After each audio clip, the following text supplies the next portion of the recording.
Good afternoon, good evening, welcome back to our meeting. I cannot see anything. Well, after the very interesting meeting and our coffee break, we're going to continue for a couple of hours, and we'll have this workshop which is going to welcome Antonio, Roberto, and Jose Domingo. I was about to introduce them, but they need no introduction.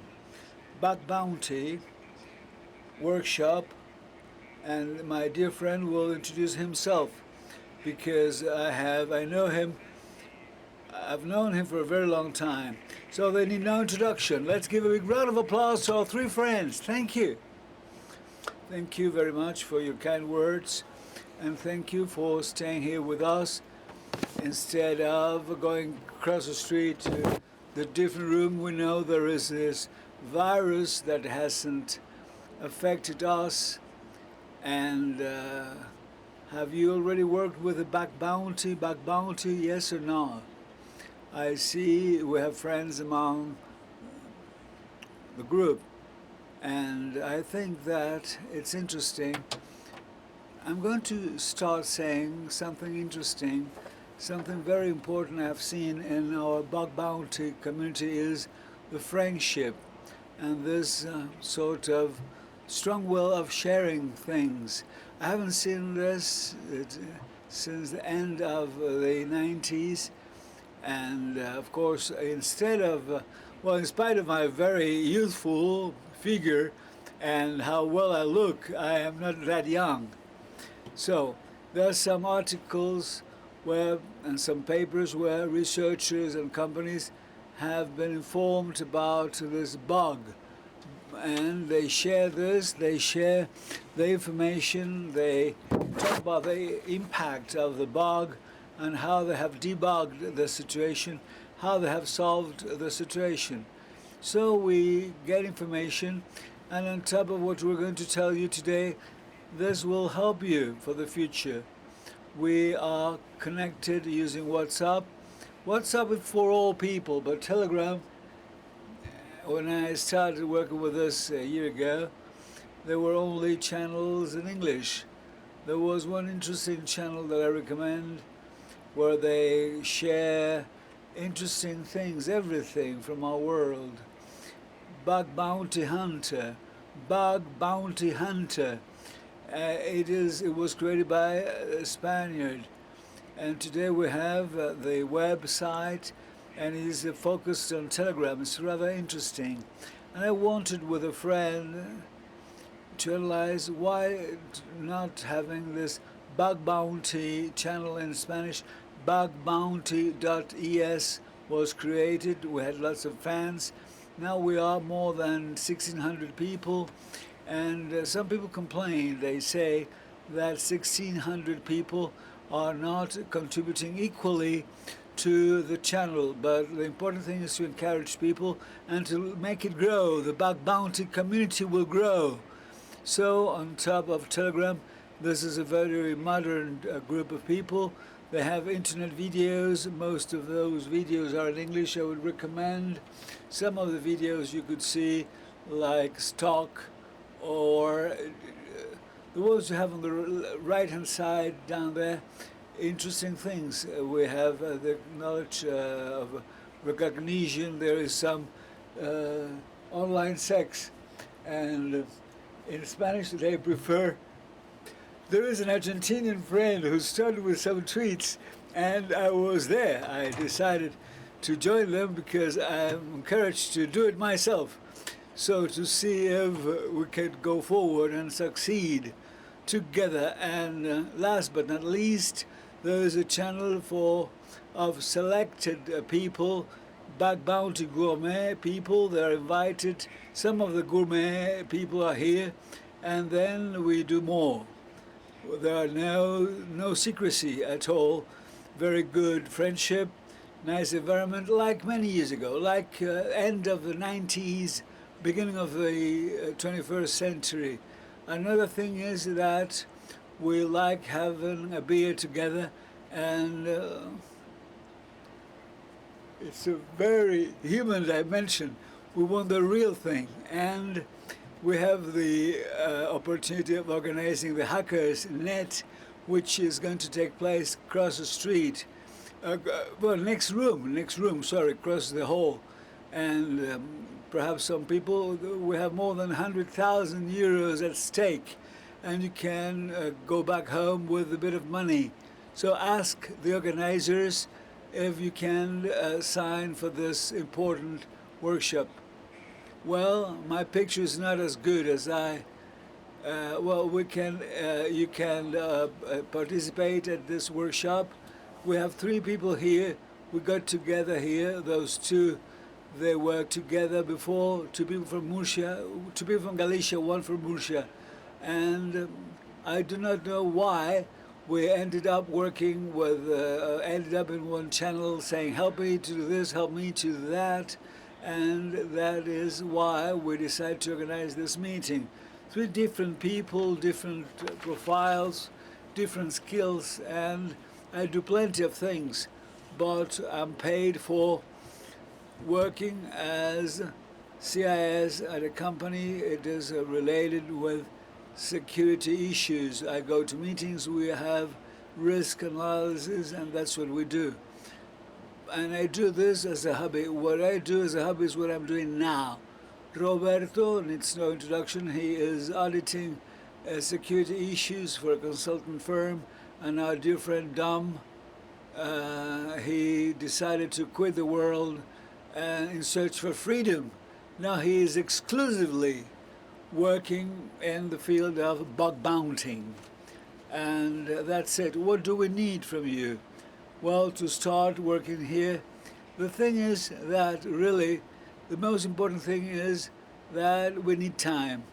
It's, as you know, according to the time allocated to it, to try to make money, but on top of this, to learn more things, to share things with us. You will see that the learning curve is fast at the beginning, and you will reach milestones. You will reach, and that makes money. I know most of you, you're here to make money. That's why you're here. So, and if you need basic knowledge, for instance, what about Linux, the way it works? What about net? What about website? Well, that you know. But there are very many tools that are sort of down to earth. And it's already, you click on things. You just need basic knowledge to do this. It is important to have on top of your desk a notebook because of the fact that you're going to see new things. You're going to use your time, and you need time, and your memory capacity is such that you won't be able to recall everything. Take notes of everything. Take notes on the different devices, different services, different releases, and don't be ashamed of putting this in writing. Next year you will see vulnerability on the internet, let's say Citrix, and you have a list of Citrix, and it happens to all of them. Then it's a very easy example, and it was a good critic because you get all the money because it is best you do it, and it's much better to do it yourself. You'll be the first of doing this. If you do not take notes, you won't be able to make money out of this, and you won't be able to progress the necessary speed, and you'll go home. You need the internet, of course, from your device to scan things, to have auditing and so on. And if you have a device that is fast with lots of connections and VPN, virtual private network, and so on, but this is a basic thing. With this you can start. You can start with the bug bounting, and what we expect from you is that after this presentation you'll be able to find bugs, because this is not how to become a millionaire with bug bounting. Change your life. No. If you're told you become millionaires, they are wrong. But if it is true, tell me and I'll join you. But I think that's not possible. You need to work hard and you need to invest your time and efforts. Let's go down to earth. How about BugBounty? And at the end of the 90s, some companies starting giving rewards to people finding faults in the web sites and the products. Now this is a globalized world based on technology, and thank God they've realized that cybersecurity is important. Because if I cannot do it with cybersecurity from the very beginning, if someone will help me to solve the problem, that's going to be much better for myself and for my business. So there were concepts that were established like how to have a communication link, a channel, the hacker and the entity. Hacker-entity links. And the important thing is to protect the hacker. If you contact a company in Spain saying, I've seen this fault, this problem, they won't like it, they would say they will take you, they will file a claim against you. So you can find some movements within Europe to facilitate this to the administration. Why? The administration, they have our data and they want to implement the rewarding of find errors. How about the platform? Is this the one that will be in between the company and you? They will decide who's right and who's wrong. The one that has the money is right in general. And they will mostly have several types of software entities, domains that could present problems. Some won't give you money, but will give you points. After a certain amount of points, they invite you to some private programs, private workshops. Companies that are giving money to the hackers, but that's not open to any hacker, only to those invited, able to dig there. How about it? How about the programs, private programs? There are not so many people, so you'll have the possibility of finding things for the first time. The one who finds the first finding things is the only one who's going to make money out of this. This is like a competition, but this is binding us together, and we're good professionals because our skills are enhanced and reinforced. That's something thanks to the BugBounty. In the end, your skills allow you to work from everywhere, anytime, anywhere, the way you want as well. And that's a double-edged sword, because you say, I'm going to invest a couple of hours, and you're still working till 3 a.m., and tomorrow you have to go to work. It's time-consuming, and you need a way out.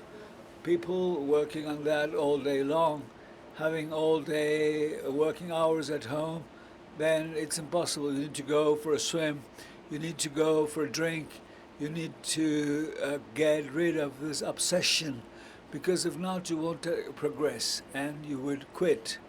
So, having mentioned this, I'd like to say that this is time-consuming and it requires skills different from what social media tell us.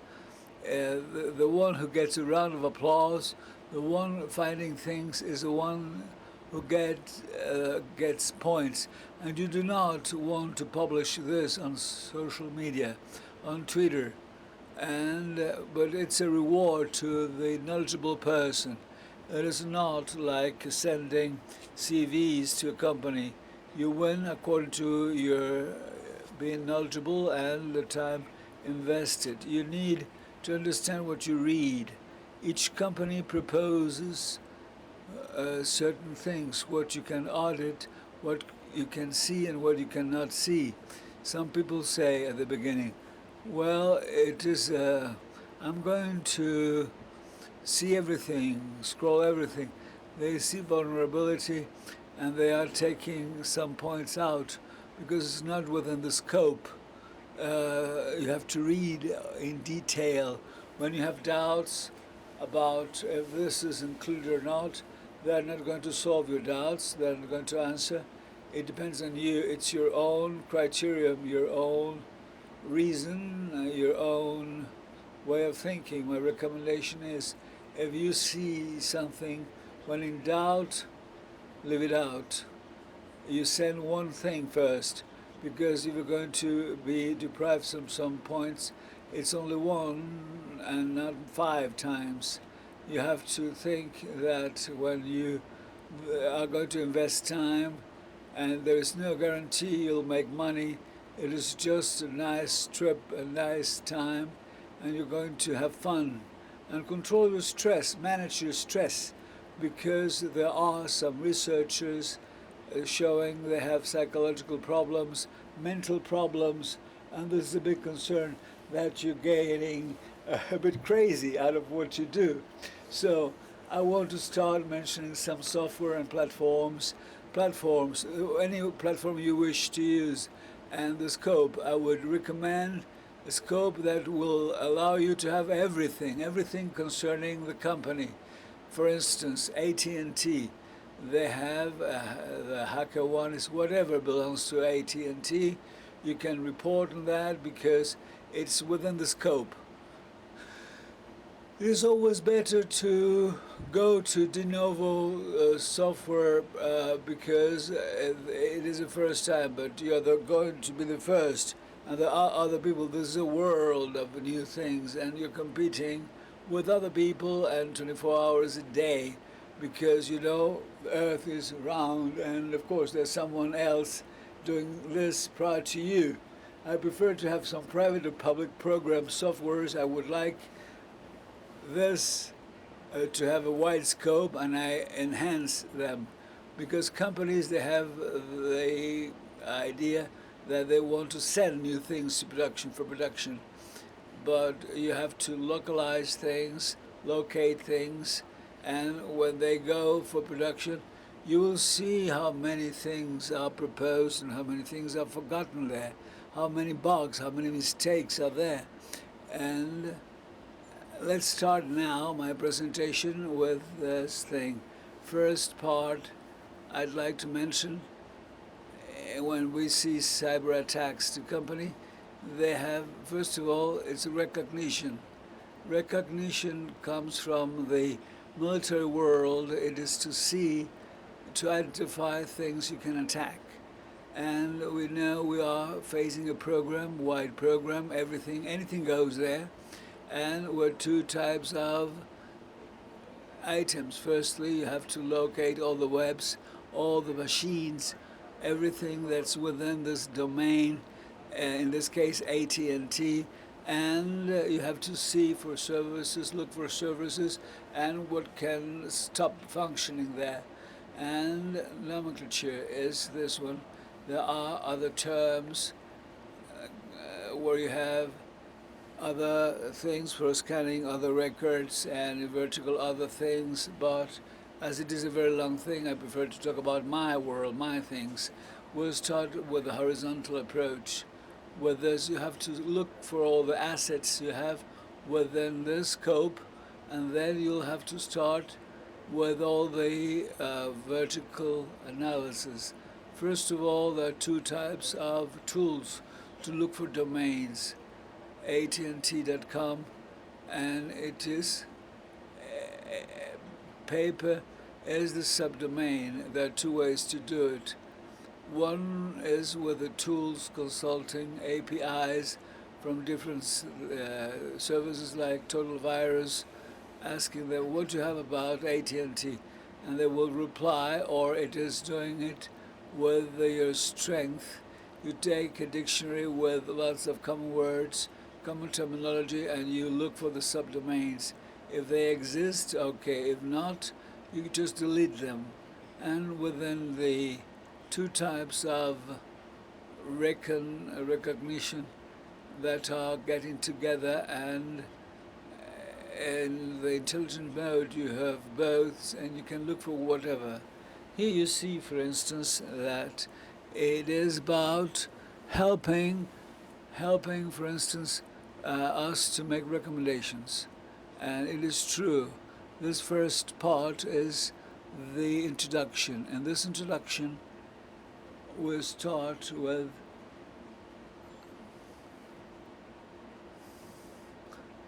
this BugBounty, and we're going to talk about tools and how to do it. Secondly, our friend will talk about methodology, his working methodology. His methodology took the person to be among the 100 best known hackers, Hacker One. And I think there are 400,000 people part of the platform. And even though each one of us, we have to develop our own methodology with our way of working and our own tools. We have to acknowledge that Dan has a good one that's working well. And as we are at this introduction, I would recommend you what I consider my champions for the scrapping of words like Google, the total virus, Rapid 7. We use this.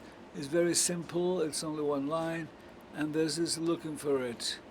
One of the services will ask to have the ID of the user ID. If you don't have a key, they will look the same thing, but not as many. The other one, it's the going for it with a dictionary. This is the one that comes from China, and it is part of a big package that is all for one. But now it's needless to say that this is very simple, only 3 commands, and you can say, okay, do it once and again. You look for all the subdomains, and among those, you look for domains within subdomains, subdomains within subdomains. And if you have too many, you go for a big machine. But in general, it works fine. And you're going to find things some other people might not, but this is the first finding this. The first reporting is the one making money out of this. So, the lists of doing it the hard way, it is what we do. You can go to Daniel Meisler and to use one of the lists. They have users, they have password lists, what you have to look for, and subdomains. You have the 5,000 mostly used, and you can start doing things with this. My recommendation is, as you're going to invest time on this, those you find, take subdomains and compare if they're there. If not, you add them because they repeat same concepts and same names. If they're using this somewhere, some other machine in some other network is going to use this. And they're using a nomenclature terminology, using characters, and that's the way to do it. And you have subdomains, different tools. You get subdomains, and you want to get more, many more.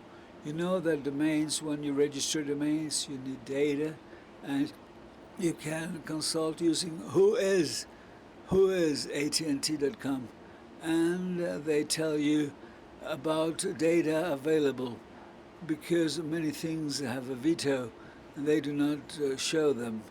But on top of the name of the person registering this, it is AT&T. You have the email att-domain, and you can look for all domains.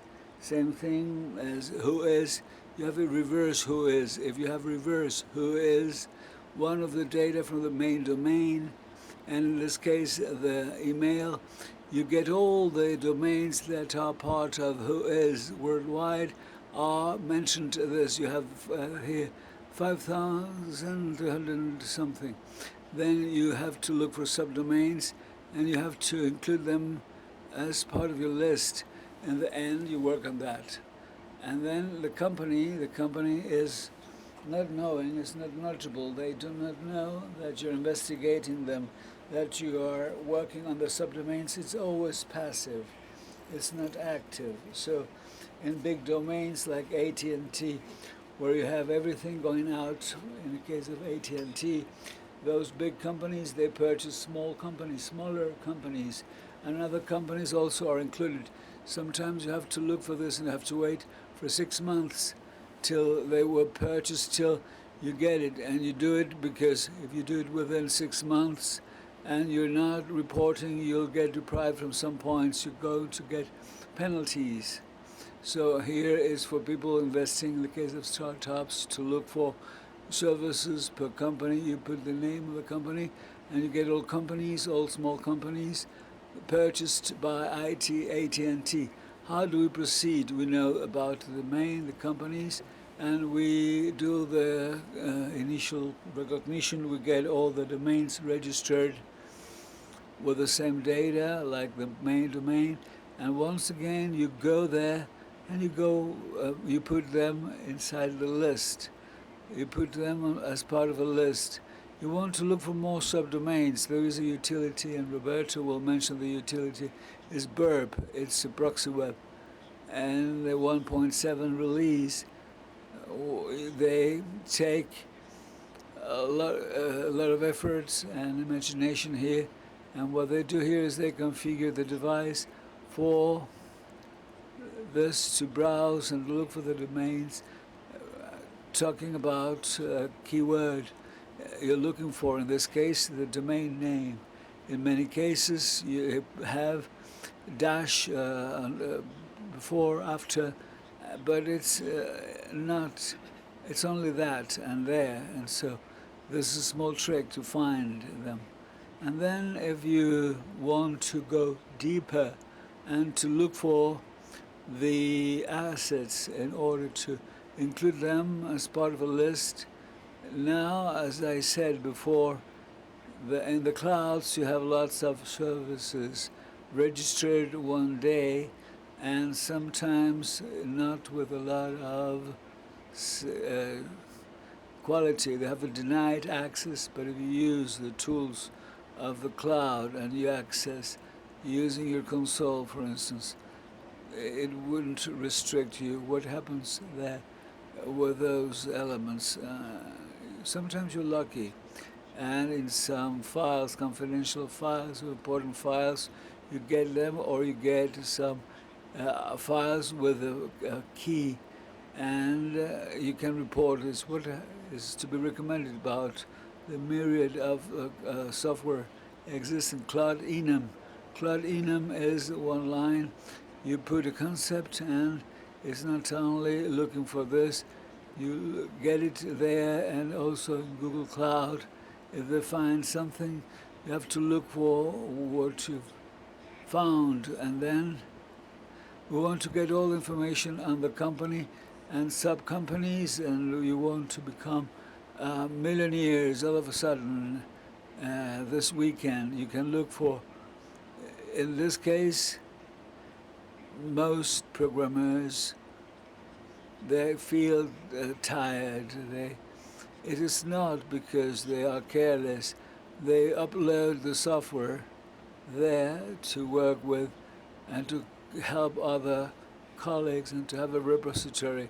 When they will upload software, they forget important APIs of a company, Amazon credentials, and it is in that you can look at and you can automate this with the tools. I like the grabber because, once again, with one line you get all the searches, and they have it, and they have a very long list. You click on this, you have the company and name, and if you get something, you just check it, and after double checking it, if it works, you report on that. This person got 15,000 euros because the person got a token in one of those webs, and got the 15,000 euros reward.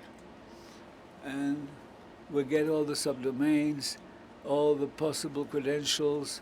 We get also all the elements from the different clouds, something that is old, but it's that companies in general, they have their own networks with their own IPs, like premix, that will keep on existing.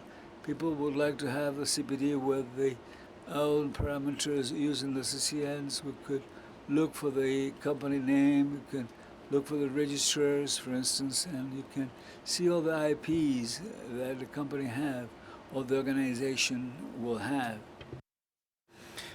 These are some of the things we have to do, but we need to be imaginative. You need to think differently. So what can we do with Google? If you go on a website, AT&T, for example, AT&T copyright 2020. So you can copy that, Google it, and then you can get 2019. It means that if you search AT&T, you can see other things. Even if it has not been registered by the company, these things are part of it because these are products or services that belong to the company. So you repeat the cycle over and over again with the products and services. So you might search for Predio, which is a cloud-based service to follow up services using deposits, and people like to put their passwords. So these data can be always used to get something for the final product. So something that you discovered, which you think it's useless, you can put this in relation with something you discovered later on, and you can work better. So you take note of everything. You have to be imaginative and use and look for things everywhere. Once we have all the domains, what do? We try to see what is in each subdomain. So we need to see recon and footprint and everything, and things that are not web, because we have mail servers, we have UBNCs that are opened, we have RDRPs.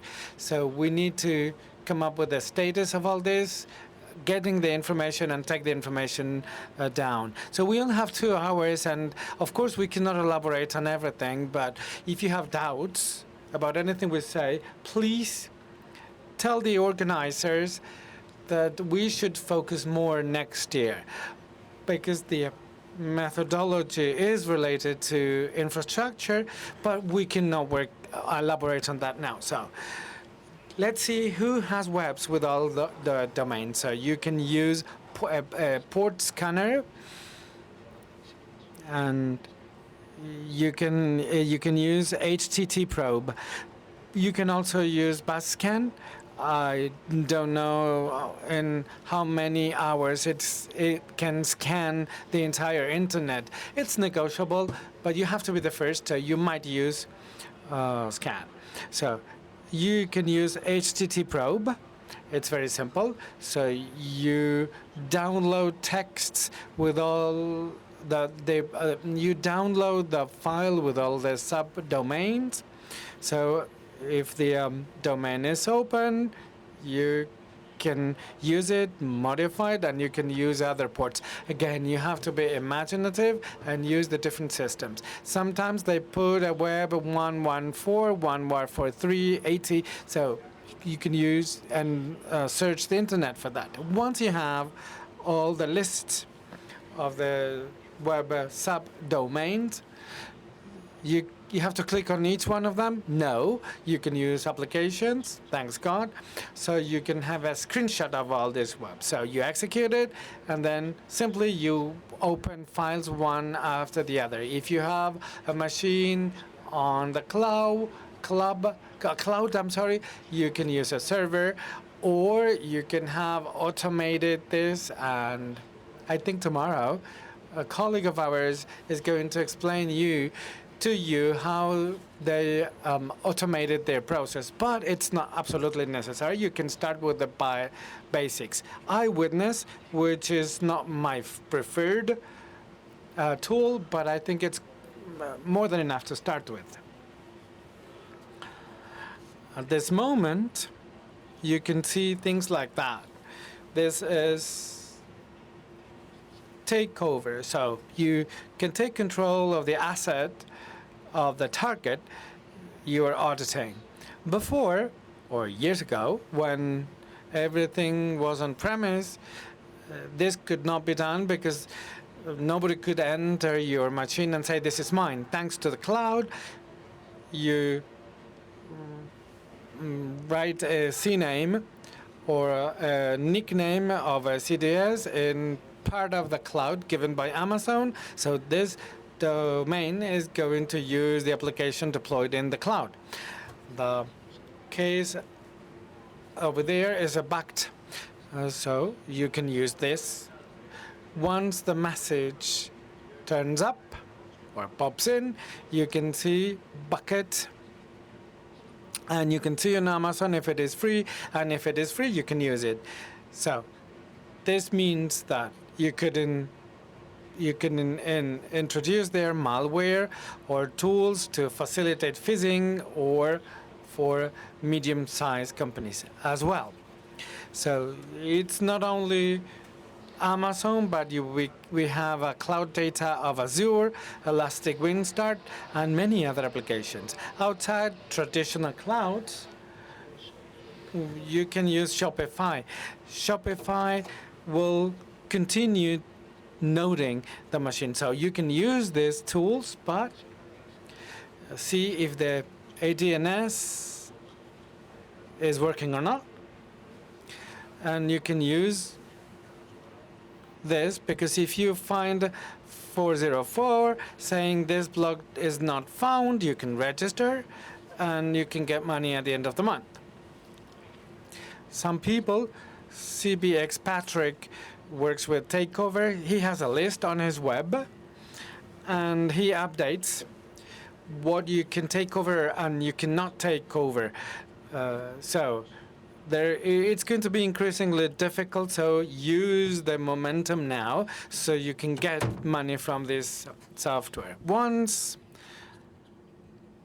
you have all the webs that respond, and you can see who can be takeoverable and who is not, and that kind of support, we can use tools such as Web FPS, and to see the kind of CMS each web has, and we can see the technology of each web, and we take notes of it.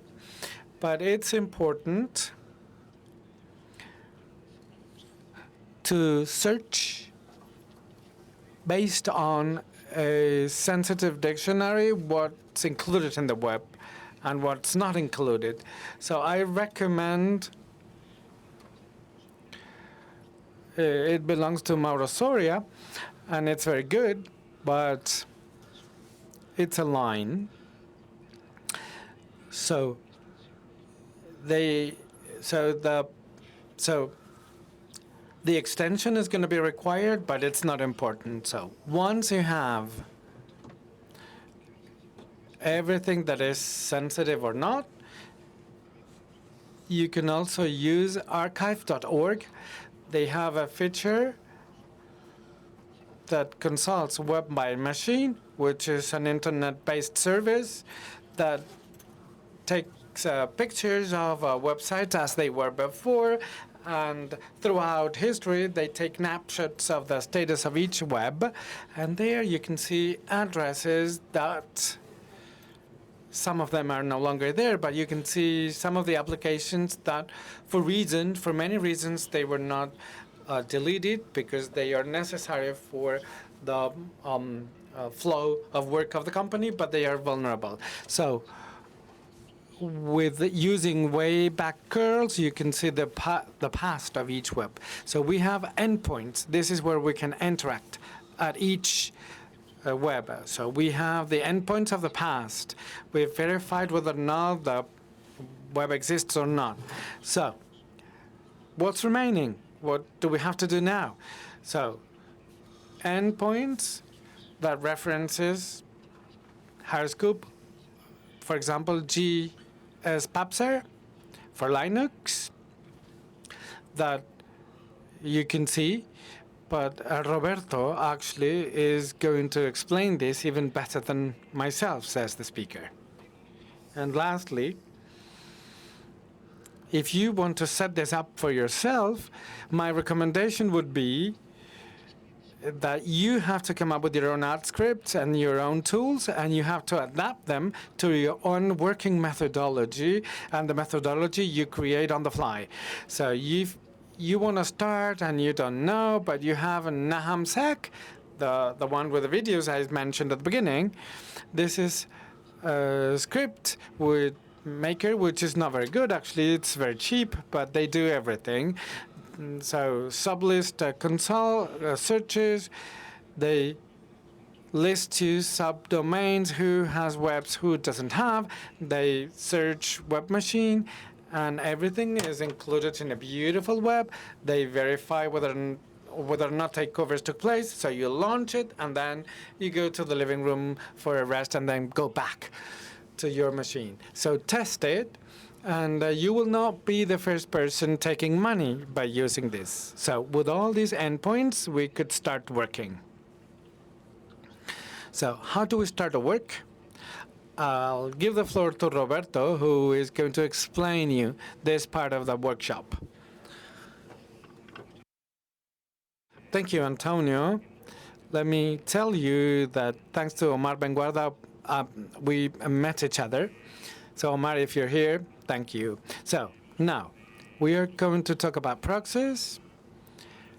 We are going to make a brief overview of a proxy setup, mapping the application, tips and tricks, and useful extensions. And then the second part, a WASP top 10 based on HackRound, real HackRound. So there are many types of proxies.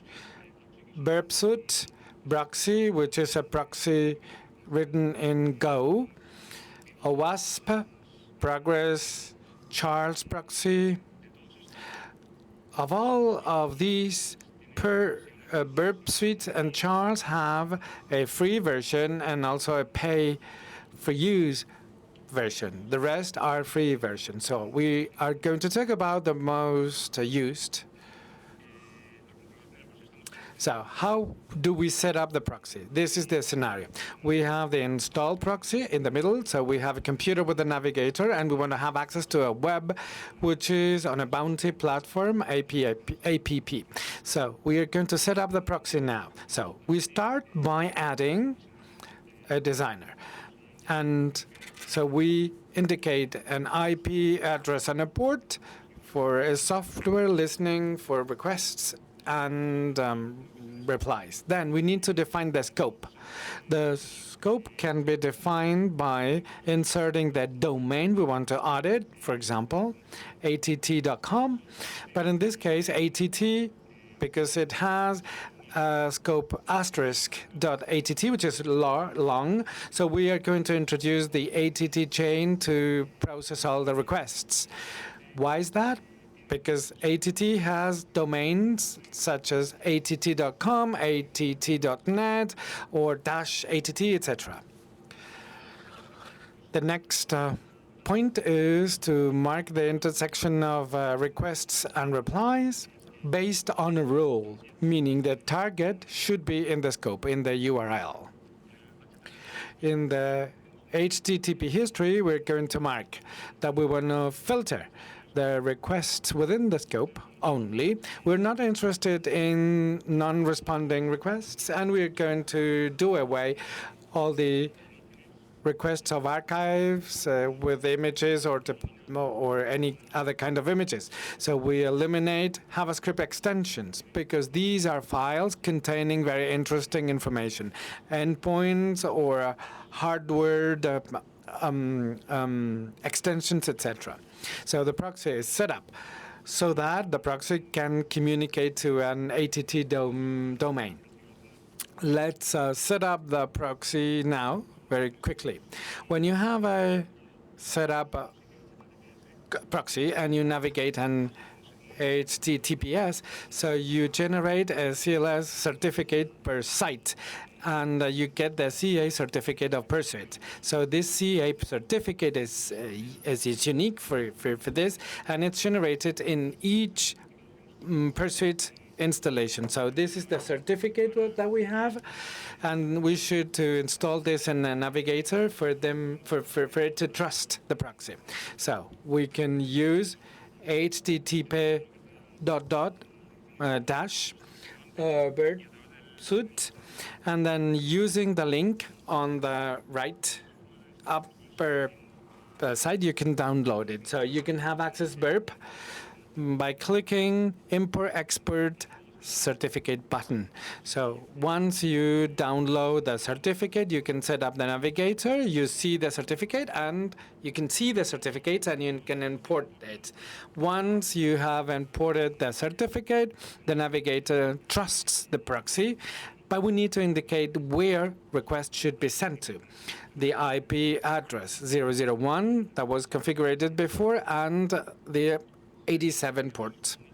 So now we have a direct communication between our navigator and the domain or the AT&T.com website, passing by proxy, so it intercepts requests and replies.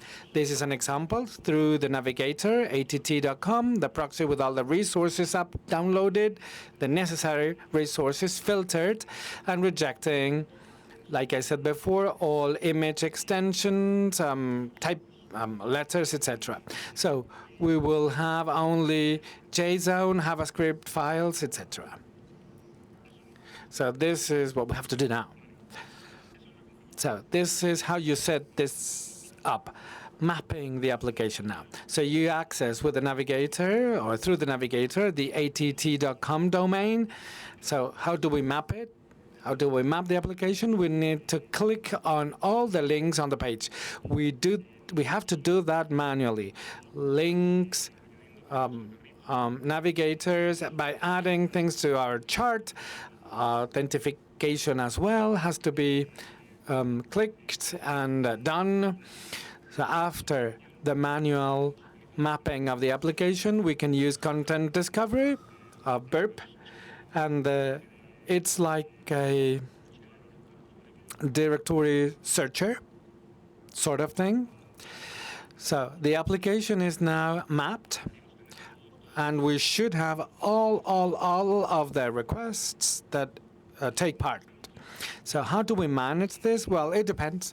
If it's a small domain, well, we might have 101 or 150 requests.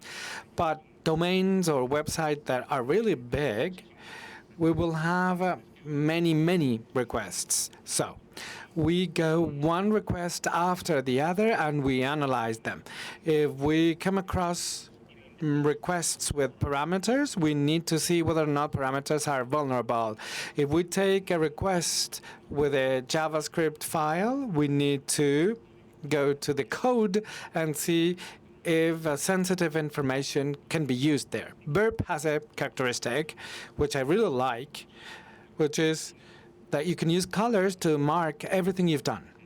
So requests, for example, SQL, are marked in red. Or requests that I review and I've seen nothing happens are marked green. Requests of sensitive files that could be used or should be reviewed later are going to be marked in yellow. So this is a way for us to organize and see the entire application. Tips and tricks now. Burp has a main characteristics, response modification. Response modification will be used to navigate in the web because the forms that are hidden in the code will be visible.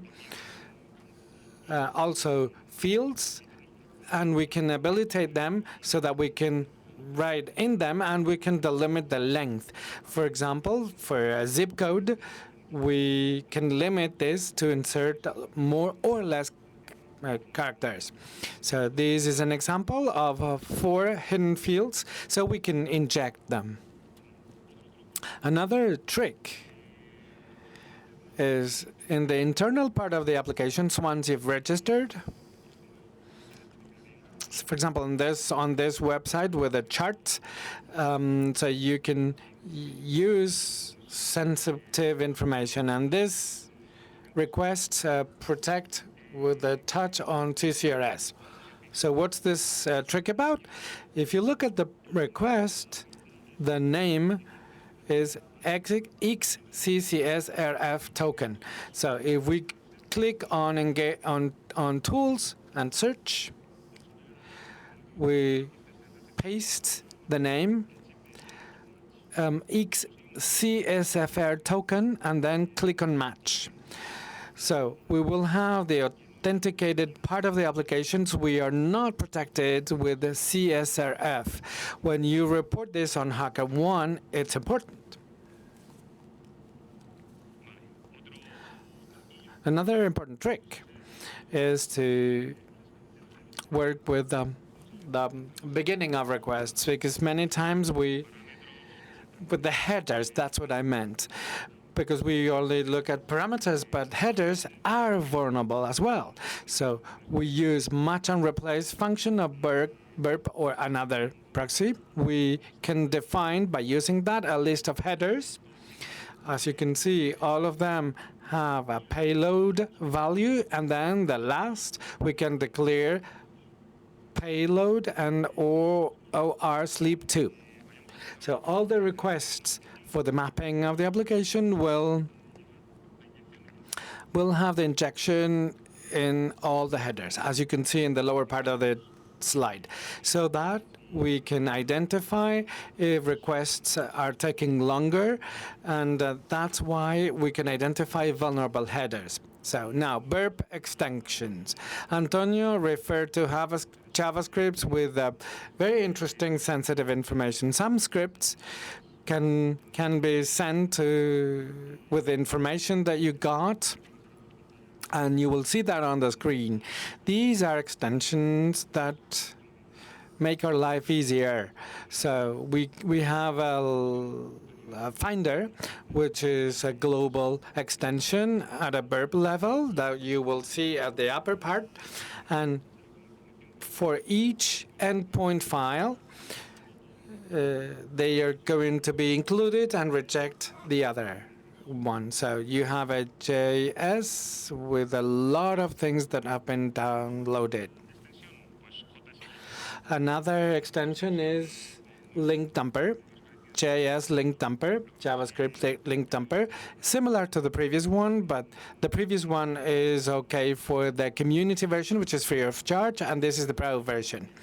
The previous one was a global extension, like I said, with a tab on top. This is at a request level.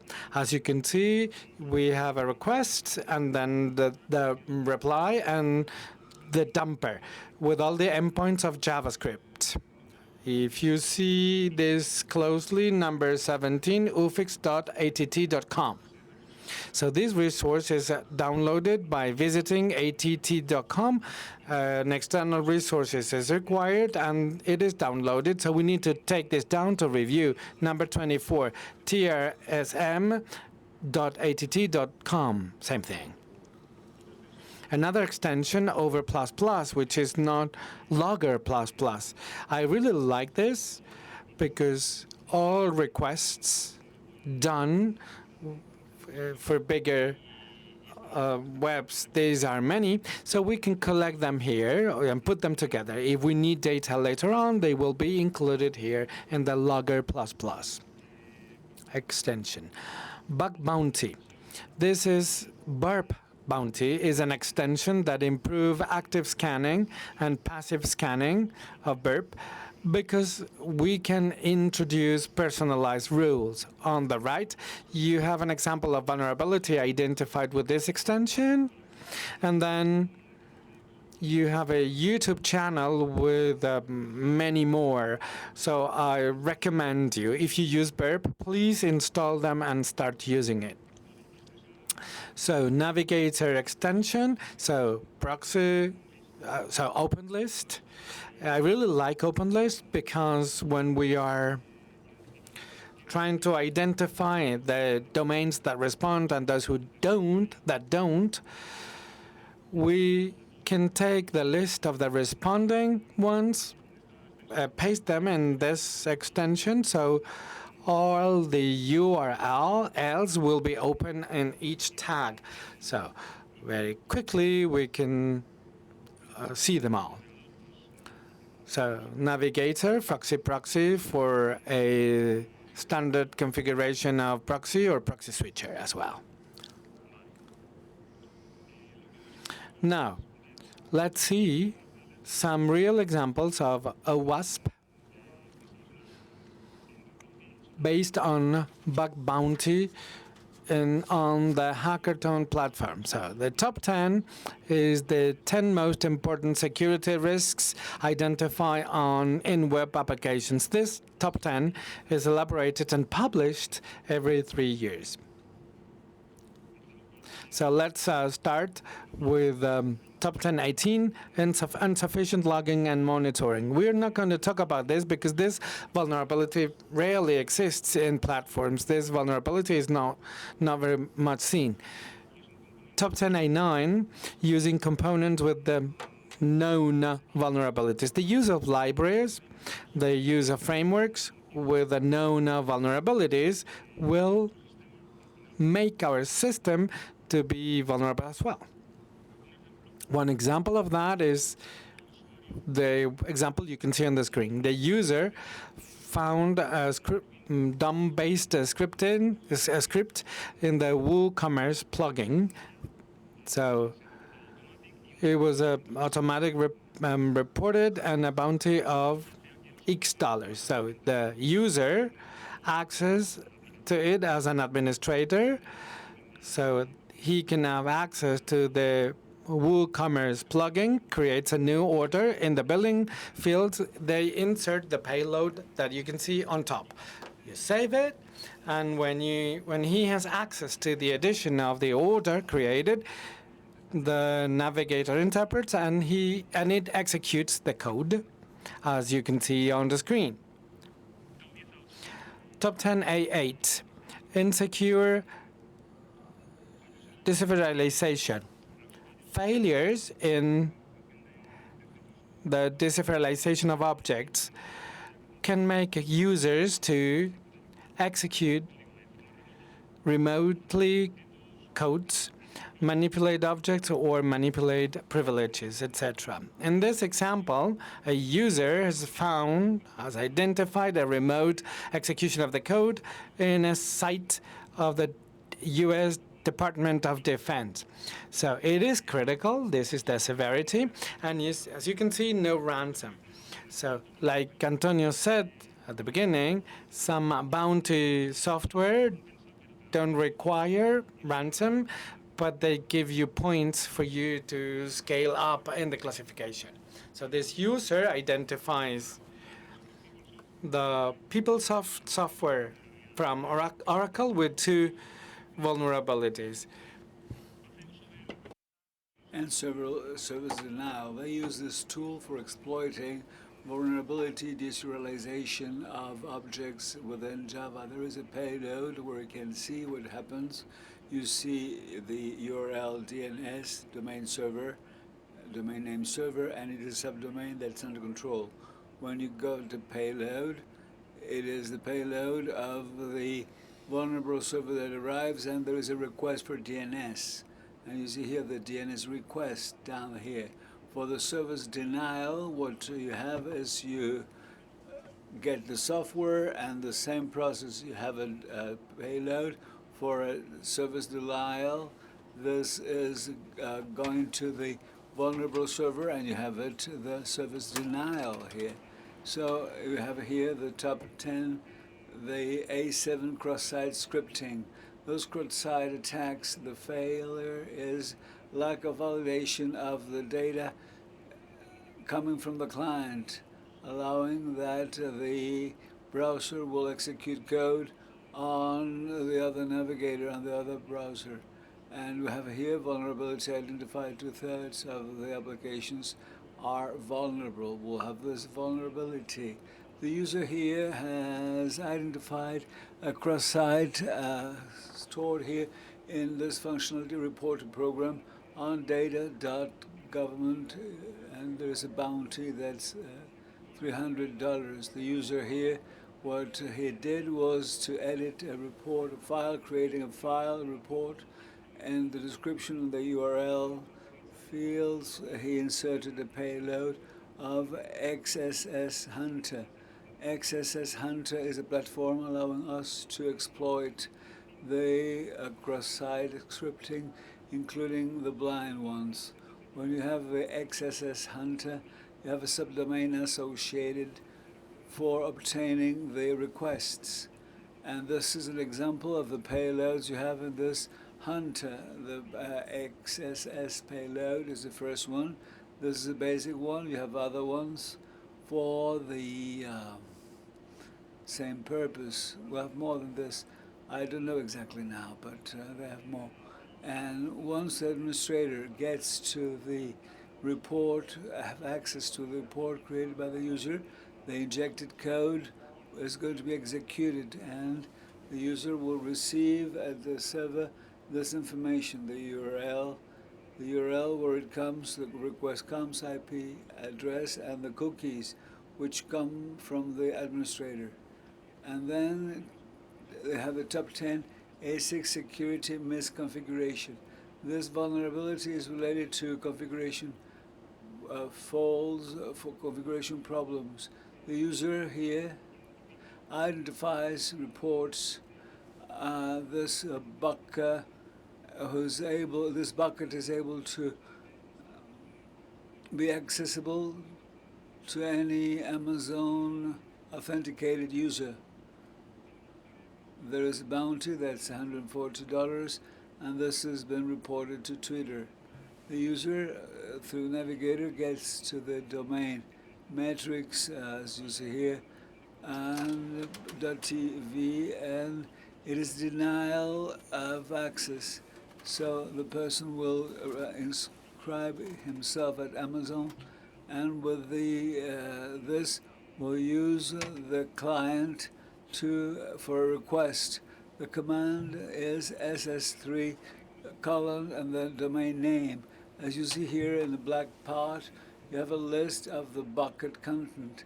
He shouldn't have access to it because it was denied. Denial access here, broken access control. A5, broken access control. This vulnerability is related to system configuration problems. The user have access to resources that should be denied to him or her, this user.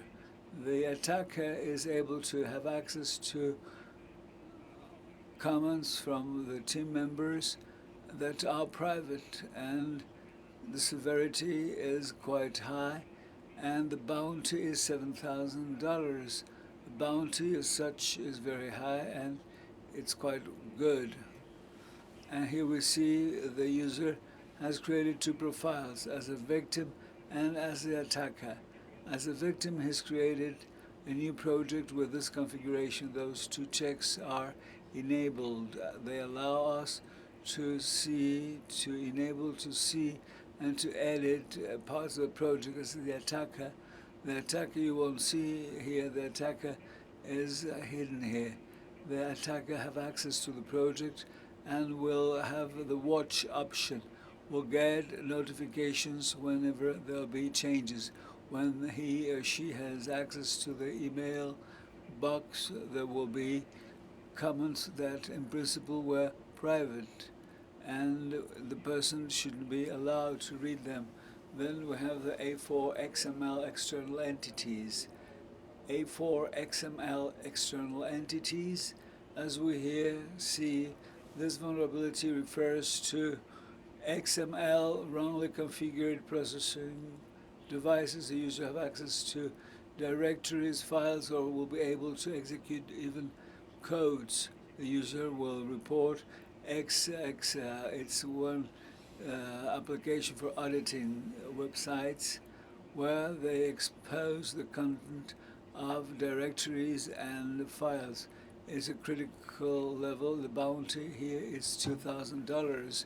the user will register the application and will have a new application, and the subdomain in bold letter here is under control, and we have an XML domain which is also under his control. This is a file. It is declared, the external entity is declared here at this DTD file, and also you have the variable that refers to the -home directory. When the user clicks on start auditing the site, the black part here where all the application elements are will detect a request with what you see here. Those are the directories that are within the -home directory one. And top 10A3, sensitive data exposure.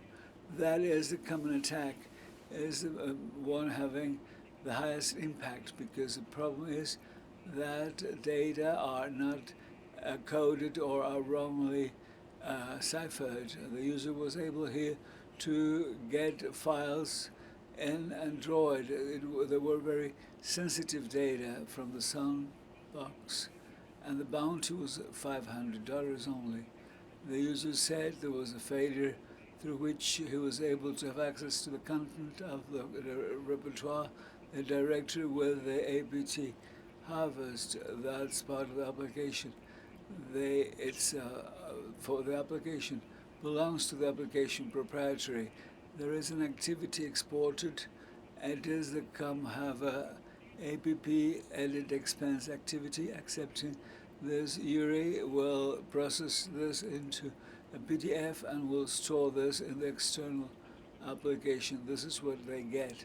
On the left-hand side, you have the sandbox of the APK application with the harvest file, where you have all the information on the users, and with this application is copied the file, transformed this onto a PDF, and deleted this from the external part.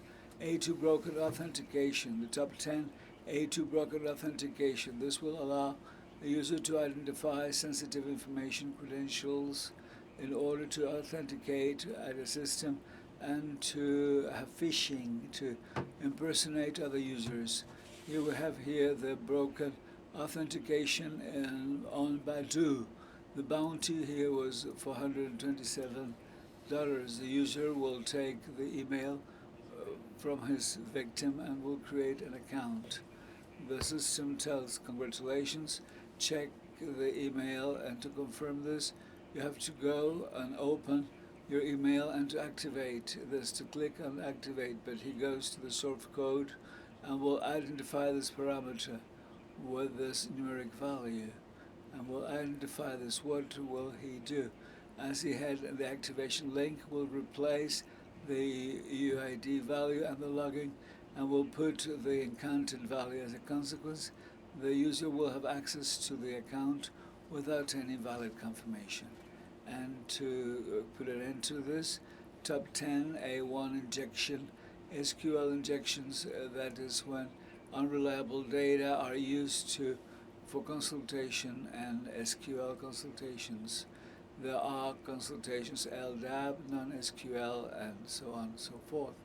So injection, A1 injection. And here we have in the apps, as you see here, using the user agent, critical severity reported to this, and in the United States, and the bounty, that is $2,000. The user discovered this with requests, match and replace different headers to see if there is vulnerability. He identified the user agent, compared results from the variable of this function with the sysdate function. If they coincide, they have a 9-second slip.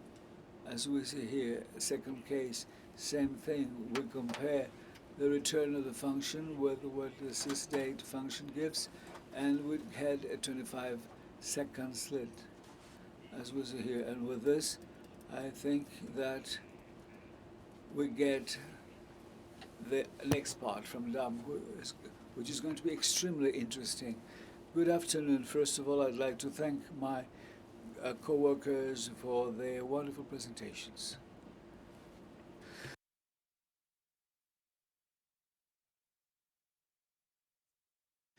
So thank you, first of all. Secondly, I'll try to explain to you the methodology for HackerOne. And I would like to say something about Antonio, what Antonio said, bounty, money, etc. If someone focuses mainly on getting money through bounty, they will never get to that. So it requires passion and dedication in life. If your first goal is to get money and profit from bounty, I think you're not going well. So at the beginning, I was going to propose your workshop, and because we are running out of time, I'll go straight to the point. So recommendation, subscription, a VPN service. I use Dorware, a server having at least 4 gigabytes because we are going to use Metaploys. Otherwise, it's going to be short. So subscription, pay subscription to premium services. I think it's absolutely necessary. I think it's rather an obligation instead of a recommendation because it's absolutely necessary. Also, the recommendation is to be methodical and organized throughout the process. This is key. And when I say key, is because this is really key. So some colleagues passed on domains to me, and I found problems with codes when they have been days reviewing keys and everything with code execution, and I found this immediately. So the initial phase, private program, not a public one. So we get all the limitations and all the problems, and we go mad. If the scope is big, we can go crazy. Because the first thing you think is, oh gosh, I'm going to be there for hours extracting, retrieving domain, waiting for the must to end. This is what a lot of people use. So scopes are large. So where do I start? It's a chaos. So solutions are, as usual, agile. Be agile, fast, automate the entire process, and like I said before, organize and manage the obtained information. We need to show you one image. I use Cherry 3, which is a documentary manager tree, and you can add things up, and it's everything. It's very interesting. Now, video. We have some technical problems with the videos, maybe? Okay, so here's the video, and this is an example of a discovery I made in only 5 to 10 minutes. If you think that it's going to take longer in this initial phase, you're wrong. I get 2 to 3 private things every day, but it's very fast, as you can see. So the solution to that is easy. So this is a dirty script with a compilation of all the tools, and what you do is you launch a command, and when you launch a command, automatically you will get all the domains or all the APIs, all the passive domains, as Antonio mentioned, horizontal and vertical. I use rather passive and active approach, and a passive scan of 5 to 10 minutes, and this passive scanning will give you the keys, only 5 to 10 minutes. So these are examples of the tools I use. You all know them, especially One for All, which is a discovery relatively interesting. So they have APIs connected everywhere with a keyhard that are coded to many Chinese service providers. Have you ever heard of crt.sh? Well, that's key.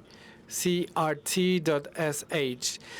Searching fields and certificates will make scopes larger, but not as you might think. I have seen many scripts with a domain, and they use CRT to get all the subdomains, but you're not using crt.sh well. As you can see, name of the organization, organization unit. So many possibilities. If you search srt.sh by organizational unit, you will see queries will be completely different, and you will get surprised. This is the script I use to get all the subdomain. for a specific organization. But if you change O and you put OU, you will have an organizational unit. Reverse whois, I guess you all know what it is. So the advantage is a real alternative when the wanted scope is achieved, and it's a list-based query, so it's fast. The problem is that it's not free of charge. Let me talk to you about the two I use. Woxy, which is a low-cost alternative. For $2, you can start querying. It's very interesting if you're starting. If you're really starting in this domain, well, this page is the best. Who is XML? This is something Antonio mentioned before. So I flip things around. This is a script with a DNS, and I will be able to see all the domains that at some point in time were in this DNS. So, and they have a lot of possibilities. Advanced recognitions, active. Once I put all, and I got all the domains, and I care less, we need to have active advanced recognition. The inconveniences is that they are slow, so you cannot start by doing this because you cannot be there waiting for the mass to end for 4 or 5 hours, and you have to work a server. Otherwise, you will be dosing your router completely, which is not agreeable at all. So this is an example of brute force with MS. I guess this is the one we all use. And then I added a non-seg technique, which is extremely interesting, I believe. In fact, I would leave a mass behind, and I would use this technique. So you use bus.py software to see the DNS that resolve domains. And against that, and the list of all domains, I launch brute force. So the router is going to be working brutally, but you dose it. And one of the things I said at the beginning is that you have to use a server precisely because of that.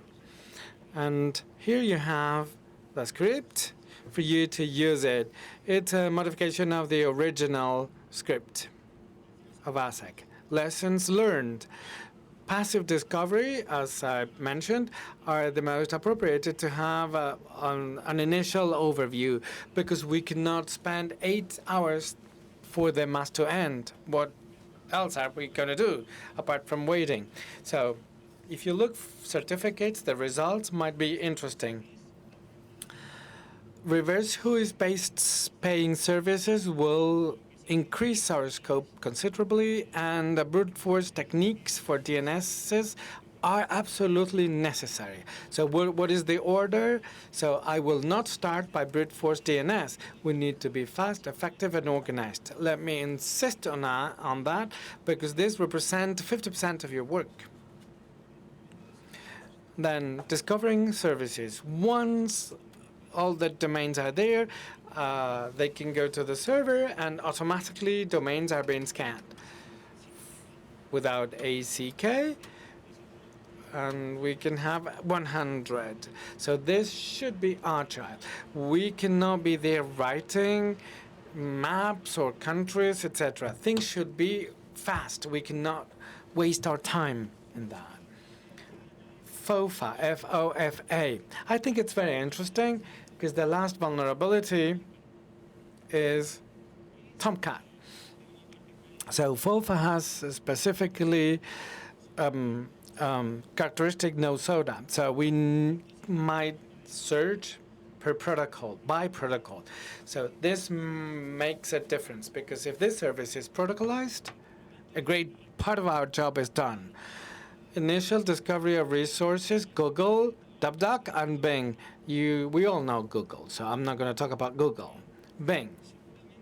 I'm sure many of you know it, but you really don't. And let me explain you why you don't know Bing. Because searches on Bing, you have interesting resources. The engine is a little bit different. Let's see the example. don't you think this is interesting? On the first slide is on Bing, CT, ATDT, and log on, and then I see resources. If I change log on for another word, different resources will show up all the time. And then Google site, att.com, Thai.xs. So the results are completely different. As you can see, Bing get it Thai and return. So this resource is not Google indexed. That is why we need to have more alternatives to Google. DuckDuckGo. At the beginning, I didn't use this much, but a colleague of mine insisted, and he was right, because the more you do, the better it is. So this is the script. I'll show you all the scripts I use. People should work on unequal footings. I'm not for hiding information. If you know me, or if you want to know me, you will see that I will never try to hide things for myself. I think hacking, which is my passion, means not having secrets. If you have secrets, you're not a hacker for me. So advanced resources and what I discovered. GitHub, probably you've used GitHub or Archive, but I'm sure you didn't use the necessary force or power. GitHub, Archive, everything. So all the resources of all the domains, this should be done at the same time that you get services. So you need to have another plugin in execution for all the resources of all the web of this subdomain or organization. You might think, oh, this resource is no longer in use. Beware, because resources used for a web could be repeated for another one. So my surfing techniques are based on resources that have been indexed in a search engines, unless I see something problematic. More alternatives to that: URL scan, xlead, archive.ph, website.informer.com. I don't use them. I've heard of them, especially urlscan.io, but I don't use them. Conclusions. So the reference should be always the navigators we use or search engines we use, DuckDuck, etc., GitHub, etc., or Archive, etc. But the most important thing is to come up with a dictionary. A dictionary no one else has. So Dictaman thinks the same thing. We need to have a dictionary, a custom-made dictionary with the resources used by each organization at one point in time, because things repeated or are repeated. Let's talk about apps now. So what is the problem for an organization? I start with an app, usually, and apps centralize all the requests of the organization, which is extremely important, because this is important because we cannot see if we are calling an inverse proxy that we don't see. So my advice is install the application. Always install the application. This is extremely important. Many pieces of information are forgotten. And let me tell you that you have resources like APK Pure that allow you to download old versions of the application. So my advice is to start by the beginning. So there's Google system, etc. So use the first version. Don't use the last version. So start building by the first version. Otherwise, things might be forgotten. So the advantage for us, So if we use the legitimate flow of the APK, we will have a global understanding of the organization structure. And older and more obsolete versions will allow you to have access to many resources. So we need to have as much information as possible. So I'm not going to use a resource until the moment I know all the information necessary is in my hands. So we need to have a routed mobile device to start. In the different audits I conduct on a daily basis, I see drivers have incompatibilities. Drivers are incompatible sometimes, and I think it's crazy, and I think it's very difficult for us. So the ideal thing would be to have a ZTE mobile phone, 60 euros, and the routing is done in 60 seconds. So if it is not a Chinese mobile phone, you will be in trouble because devices cannot be routed now. Xiaomi, for example, you need to require a license and register and wait for the results. So the cheapest the mobile phone, the better. So the simplest mobile defined, coming from China probably, this is going to be the most appropriate one. Google is our friend for previous versions of this APK. And let's talk about bug hunting now. Otherwise, we will have no time to explain everything. I would like to thank HackerOne because he changed my life. I've been working with them. I can complain. But a lot of people talk against HackerOne. But there's always a black sheep everywhere. But if you are part of HackerOne and if you work with them on a daily basis, you will see HackerOne is going to see your improvement and they're going to send you solutions. They really work hard. So we have a list with domains. So what do we do? So the first thing, at least this is what I do. These are the things I do. Of course, you can alter the order, but my advice is to follow this. So DNS registrar and PBO's registry. So DNS registry. I like to design my own script. So this is a script for the CNAMEs and the special case bucket S3 because you don't need to know the CNAME for a takeover. You download the web and you can see bucket name sample, you get it and register it. Another important thing, and Antonio, you know that this happened to us actually. We don't know the area where bucket S3 is. So we start with Hong Kong, USA, USA 1, and then at the end is chaos because you open the container and you have to wait 1 hour and a half to open it again. So I said, I'm going to get all the living domains of organization, and then I'm going to scope them, and I'm going to see of all the domains which one are in S3, and I'm see what the regions are. So I'll see that I have 2 regions only. So this is the end of the takeover process. With HTTP probe, as Antonio was saying, this is the living domains. You see the commands here, but beneath that, this should be running on your service or getting your living domains on a permanent basis. Massive scopeting.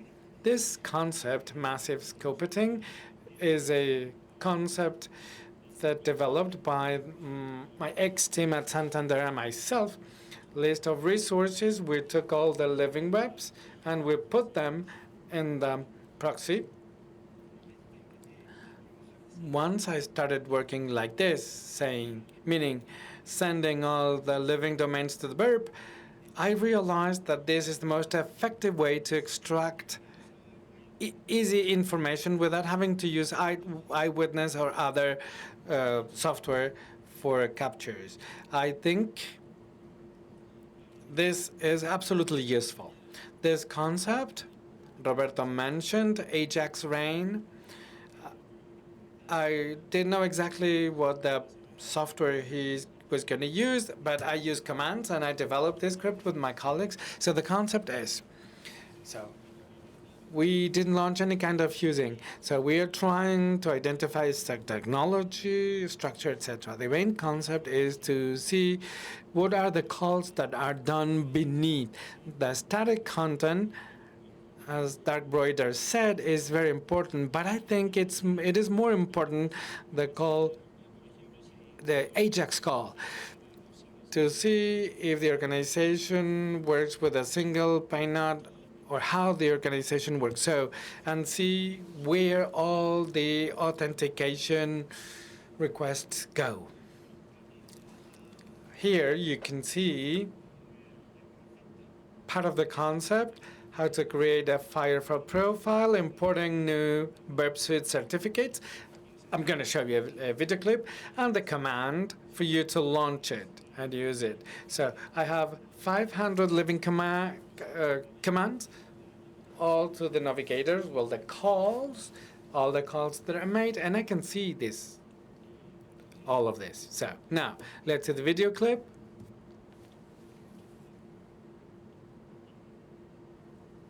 Oh, the video is on. I'm sorry, says the skipper. The speaker, I'm sorry. So I create a profile on Firefox. User, this is the status. I have to import the Google certificate, again, which is extremely important. My colleague mentioned this already. And I launch this, and I will get, this is for the setup only. And yes, this is only setup, but next video will show you how this command is executed. As you can see, it's raining Ajax and everything, as you can see. So this is good for us to have a view of how the organization is connected. Calls that are made, IDP, single sign node, and the configuration of, the setup of the organization. Non-authenticated analysis. Behaviors are of HTTP responses. A lot of people don't understand this. Many people ask me, why do I don't fusing in 301? I've seen something vulnerable on 301.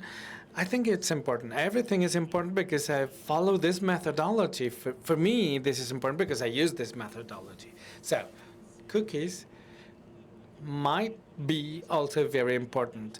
Let me explain you something. Imagine all domains require authentication and then single sign-off. So, all the domains. And we see in one dominion 6 sessions. So, don't you think it's strange? As you can see here, you have cookies and we have nothing, and then all of a sudden on 301 like sessions, and this is strange because cookies should not be revealed. Vulnerabilities, which is the most important topic for us. The most interesting vulnerabilities without authentication, right?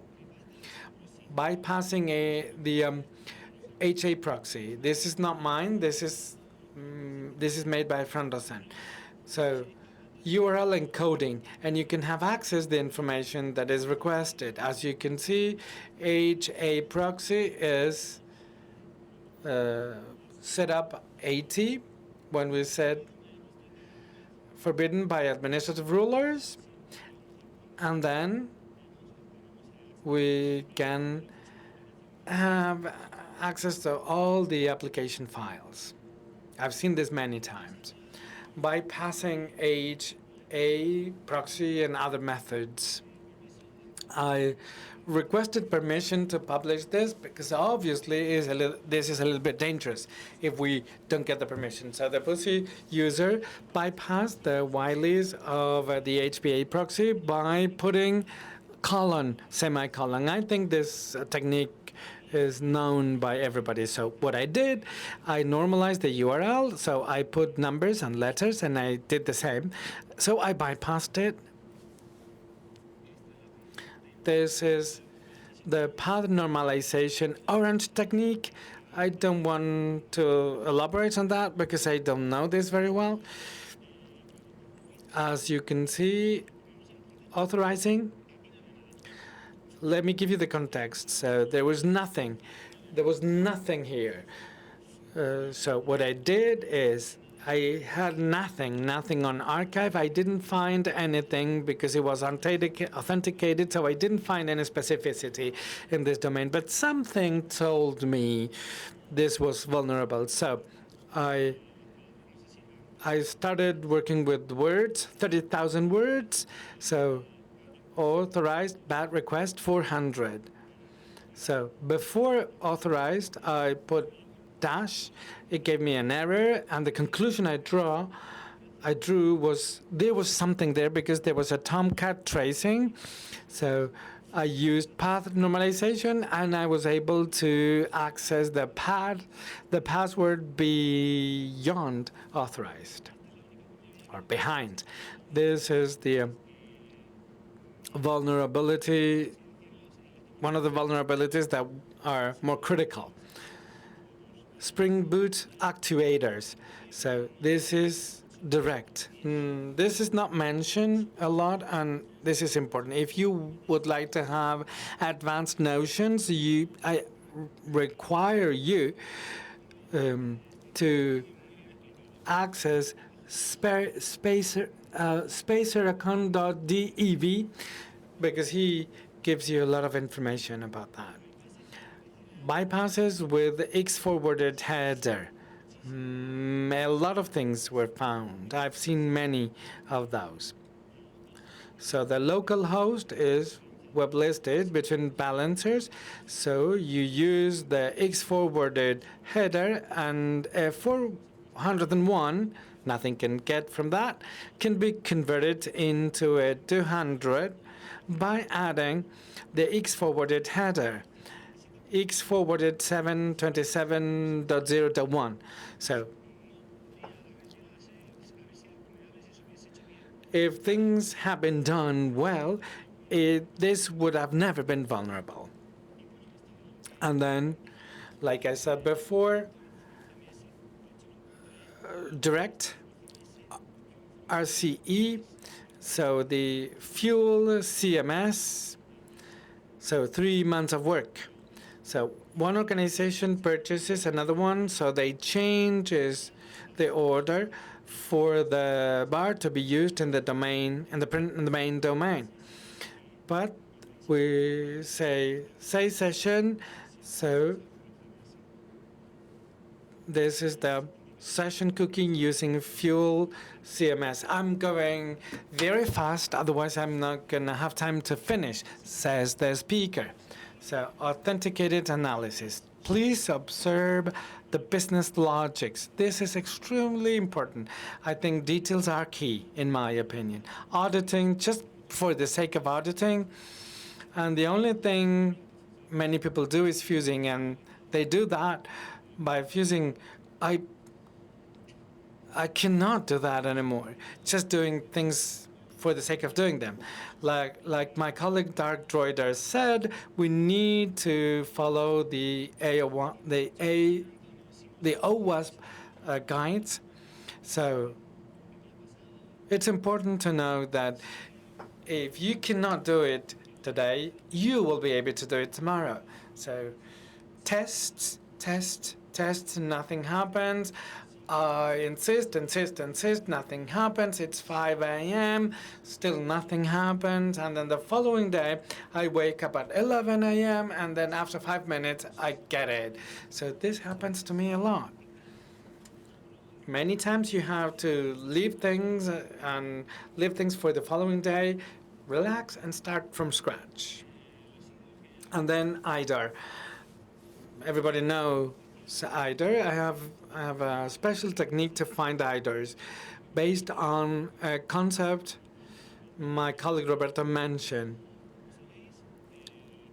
based on special rules. So if you are navigating web, so we have a user ID 1234 in many requests. So have you ever thought, if you took this user ID and use verb suit, and you say, if you get this number, change for a smaller number.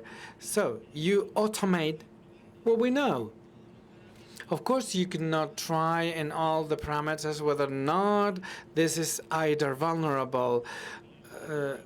So can I understand the logics of the application? Yes, by doing this, I'm going to be able to see what parameters get numbers or modifiable information. I get the value. I will add a match and replace rule and add or subtract a number, or you create another user, you use Google to do that, but test and try. It is the best way for you to find this kind of vulnerabilities. And another one, account takeover via course. So these vulnerabilities are not high because these are set up vulnerabilities. I've seen some cases in which this is also high, depending on the contexts, because a resource, a specific resource is course vulnerable. This is something, but if the entire application is course vulnerable, things are completely different. So the web application was not course vulnerable, and the APK app had all the points vulnerable. But the course of the application was not being audited. That was the problem. And these are the typical vulnerabilities. We all know XSS, CSRF, that I get every day, and then I don't report because they are really boring. I want to innovate. After hours in front of the computer, you need to go beyond. And you need to go beyond yourself and to feel that you're realized. If active scanners is not good for me, and I don't feel I'm realized. So that's what I do. So now, I think this is the end, and because we have time, I'll give you time for questions, and these are my colleagues that allowed me for the presentation, especially HackerOne. So if you have questions, feel free to ask.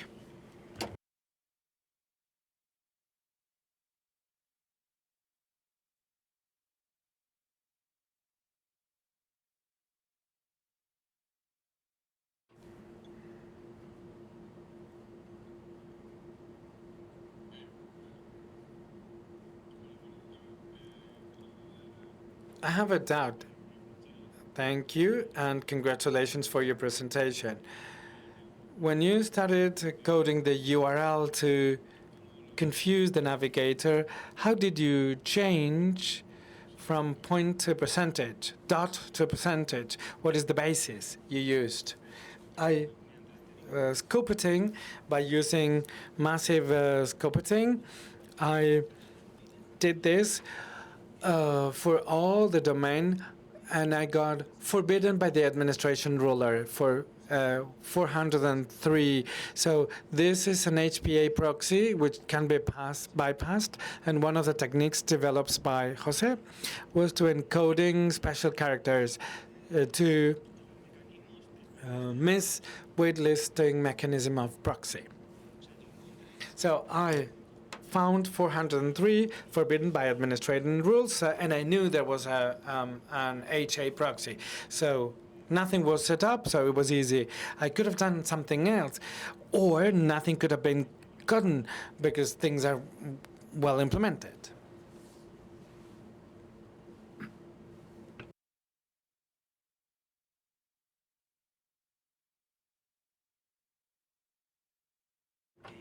Hello, and congratulations on your presentations. You really are very good.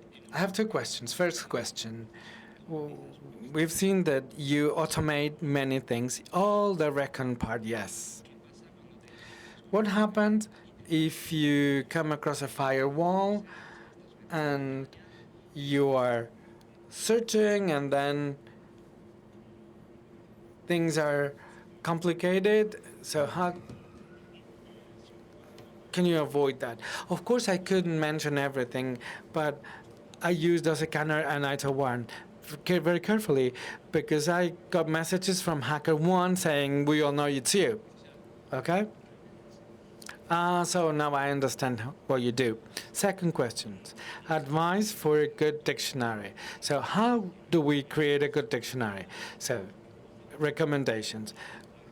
Google, Bing, Archive, Jihad, etc. You put everything together. If we are in ATT and if you have a dictionary with 1 million words, you filter. So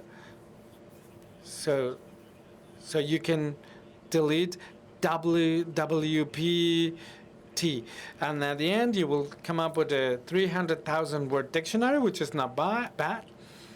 And it all depends on your strategy, because I always launch aerial awards, and if I see reactions, if no reaction happens, or if reaction happens, I take the route, and then I follow the directory until the end. If I found -API, I get a -AP from the dictionary. This is a good starting point.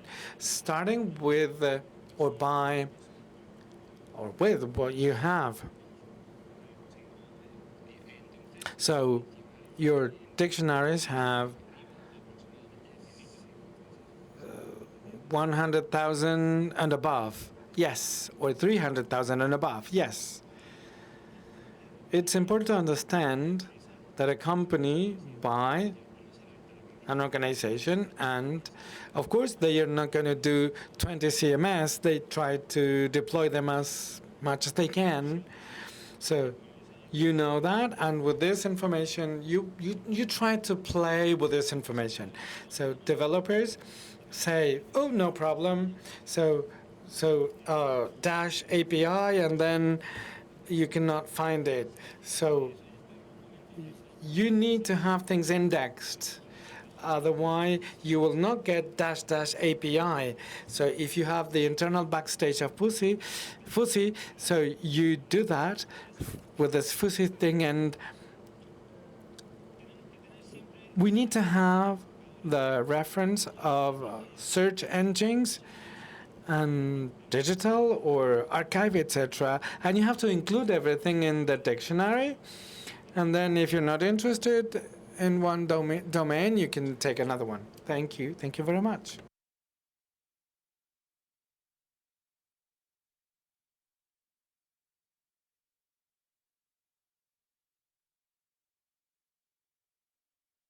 More questions?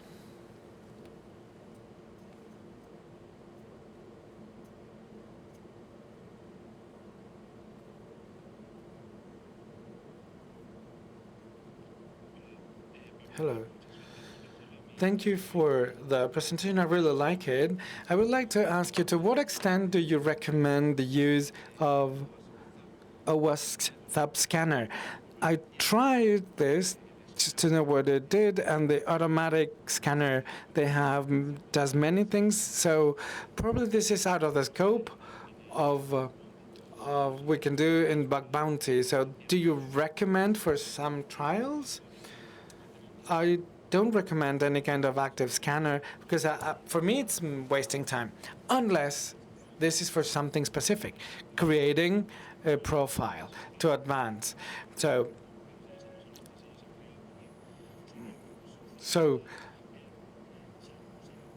you need to use the plugin. So in this regard, it's necessary, maybe, yes. But I'm not for using active scanner. Of course, I cannot talk about top because I don't use it. That's the only thing I can say. And to check content security policies, any burp plugin will check this for you. But this is not a big impact. If there's an abandoned bucket and you get it and then you upload content, yes, that might be a high impact. But in general, the impact is not high. Thank you.